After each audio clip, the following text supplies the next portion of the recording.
इन दिनों उत्तराखंड में एक पूर्व विधायक और एक मौजूदा विधायक की शौर्य गाथाएं कही और सुनी जा रही हैं। मां बहन की गालियों से लेकर गोलियों तक के दृश्य पटल पर घूम रहे हैं। तस्वीरें और वीडियो कुछ इस तरीके के हैं कि मानो गैंग्स ऑफ वासेपुर की जगह गैंग्स ऑफ खानपुर की लाइव शूटिंग चल रही हो। इन तस्वीरों को देखने के बाद यूपी, बिहार, बंगाल, झारखंड में होने वाले टुटपुजिया गैंगवार्स की भी थोड़ी थोड़ी यादें ताजा होने लगती हैं। हालांकि उत्तराखंड के लोग कभी नहीं चाहते होंगे कि उन्हें किसी भी चीज में यूपी, बिहार, बंगाल, झारखंड से तुलना में शामिल किया जाए, लेकिन मुश्किल ये है कि ऐसा हो नहीं पा रहा है। कम से कम इस वाले मामले में तो बिल्कुल भी नहीं, यानी उन्हें तुलना में शामिल तो करना ही पड़ रहा है।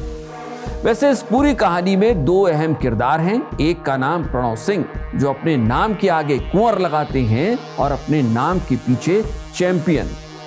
ऐसे लोग भी भाग्यशाली ही होते हैं जिन्हें अपने नाम के आगे और नाम के पीछे दोनों तरफ लगाने के लिए विशेषण मिल जाते हैं, वरना हम और आप तो अपने नाम के आगे श्री और नाम के पीछे जी लगवाने के लिए ही जिंदगी भर खटते और मेहनत करते रह जाते हैं। वैसे प्रणव सिंह भुजाबल में अच्छे खासे दिखते हैं, दंड बैठक भी लगाते होंगे और सपाट भी खींचते होंगे, ऐसा उनके शरीर को देखकर लगता है। गोली चलाने का हुनर तो मानो उन्हें बाल्यकाल से ही मिल गया। गालियां देने में तो वो माशाअल्लाह धारा प्रवाह दिख रहे हैं। एक शख्स में इतनी खूबियां होना आम बात नहीं होती है। कांग्रेस से बीजेपी तक का सफर तय करने के लिए संभवतः ये खूबियां उनके बहुत काम आई होंगी। अब तक ऐसा हम मान तो सकते ही हैं। प्रणव सिंह की फेसबुक वॉल देखेंगे तो आपको उनकी पहुंच का अंदाजा आसानी से लगने लग जाएगा। मुख्यमंत्री धामी तो मानो उनके लंगोटिया यार जैसे लगते हैं। एक ही मंच से चुनाव प्रचार किया जा रहा है, ठीक पीछे खड़े नजर आ रहे हैं। प्रणव सिंह की बीजेपी में पहुंच का अंदाजा इसी बात से लगाइए कि देश के रक्षा मंत्री राजनाथ सिंह के साथ भी उनके अगल बगल खड़ी वाली फोटो उनके साथ खींची हुई है। यही है ना ऊंची पहुंच। इसी कहानी में दूसरे किरदार के तौर पर उमेश कुमार नजर आते हैं।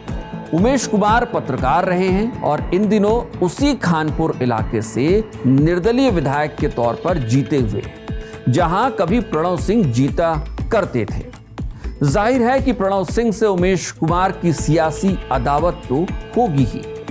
प्रणव सिंह की तरह उमेश कुमार अपने बाइसेप्स ट्राइसेप्स दिखाते हुए तस्वीरें नहीं खिंचवा पाते हैं। शायद उनकी बाइसेप और ट्राइसेप दिखाने लायक नहीं होगी।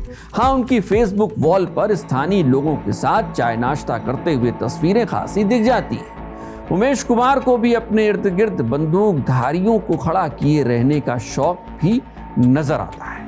उनके यादगार के तौर पर उनके साथ तस्वीरें भी खिंचवाने और उसे फेसबुक पर डालने का शौक भी दिखता है। शायद इसी को भौकाल बनाना कहते होंगे। लेकिन कई बार खंगालने के बावजूद उमेश कुमार में वो खूबियां नहीं मिलती हैं जो प्रणव सिंह के साथ दिखाई देती हैं। उमेश कुमार के नाम के आगे या फिर पीछे लगाने वाला कोई विशेषण भी हमको ढूंढने से नहीं मिल पा रहा है। हाँ, इतना जरूर है कि पिस्टल दोनों ही लहराते हैं, गालियां धारा प्रवाह दोनों ही दे लेते हैं। वैसे ये मामला शुरू कैसे हुआ ये जानना भी जरूरी है। आपको जानकर हैरानी होगी कि यह मामला भी सोशल मीडिया से ही शुरू हुआ है। कितनी अच्छी बात है। 2014 में जिस सोशल मीडिया की ताकत से देश को अच्छे दिन दिखाने की शुरुआत की गई थी, वो अब रुड़की और आसपास के लोगों को गैंगवार भी दिखा रहा है। इससे बढ़िया सोशल मीडिया का प्रयोग भला क्या हो सकता है। बताते हैं कि हाल ही में प्रणव सिंह ने दिल्ली नंबर की एक मर्सिडीज गाड़ी खरीद ली और उसे लेकर वो घूमने निकल जाते। इस दौरान वो इस बात का भी अक्सर ख्याल रख रहे थे कि गाड़ी की सनरूफ खुली हो और वो सनरूफ से को खोलकर उसके बाहर खड़े होकर लोगों का इस्तकबाल करते रहें। इसे आप एक तरीके से फिर वही भौकाल बनाना या भौकाल मारना भी कह सकते हैं। उमेश कुमार ने प्रणव सिंह की इसी गाड़ी की डिटेल एक दिन फेसबुक पर शेयर करते हुए दावा कर दिया कि प्रणव सिंह दिल्ली से 15 साल पुरानी डी रजिस्टर हो चुकी एक गाड़ी जो अब स्क्रैप हो चुकी थी उसे खरीद कर लेकर आए हैं।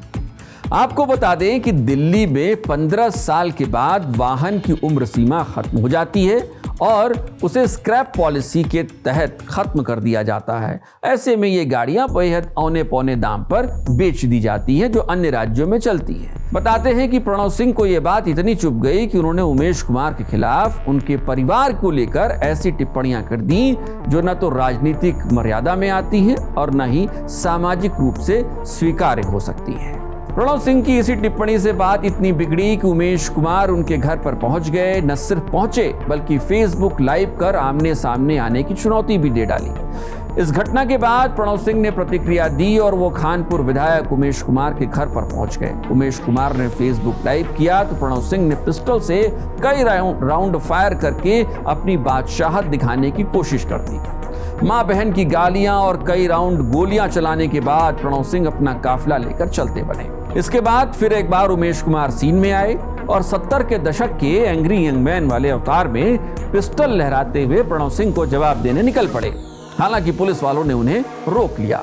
धाएं धाएं चलती गोलियां, हाथों में लहराते पिस्टल, जुबान पर मां बहन की गालियां, मानो बिहार के किसी इलाके में गैंगवार चल रही है। इस पूरी घटना के बाद सीन में पुलिस भी अब आ ही गई थी। जैसे बम्बैया फिल्मों में होता है, भगवान का शुक्र मनाइए कि इतने राउंड फायरिंग हुई लेकिन किसी की जान नहीं गई, वरना पुलिस को एफआईआर से पहले पंचनामा भरना पड़ता।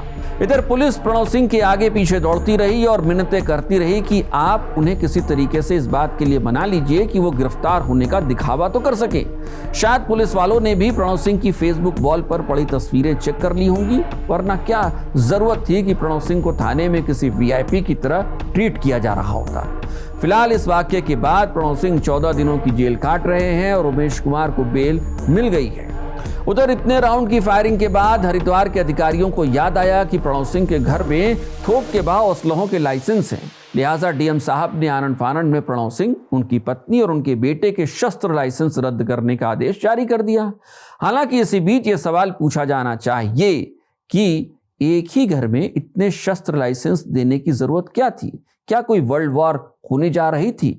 आचार संहिता के दौरान भी प्रणव सिंह ने हथियार क्यों नहीं जमा कराए? क्या कोई ये बता पाएगा?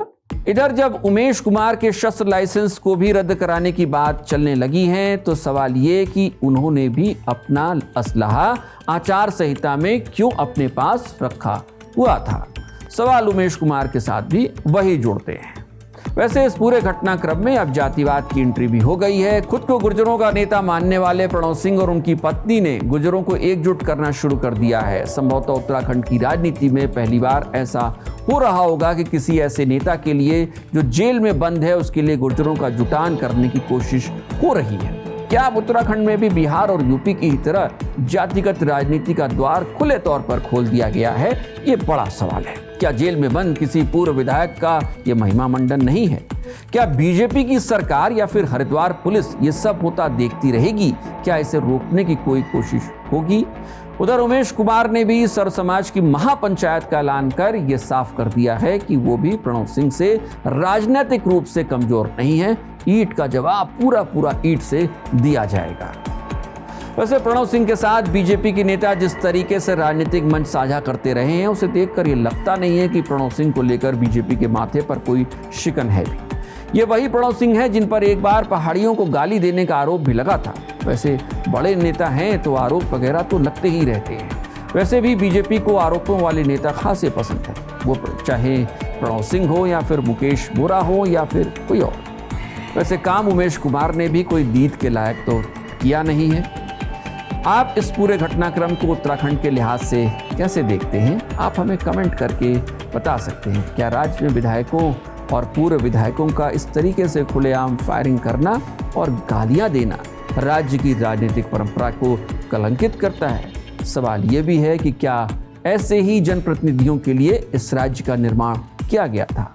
हो सकता है कुछ सवाल आपके मन में हो, लिख डालिए कमेंट बॉक्स पे, चर्चा उस पे भी करेंगे। नमस्कार।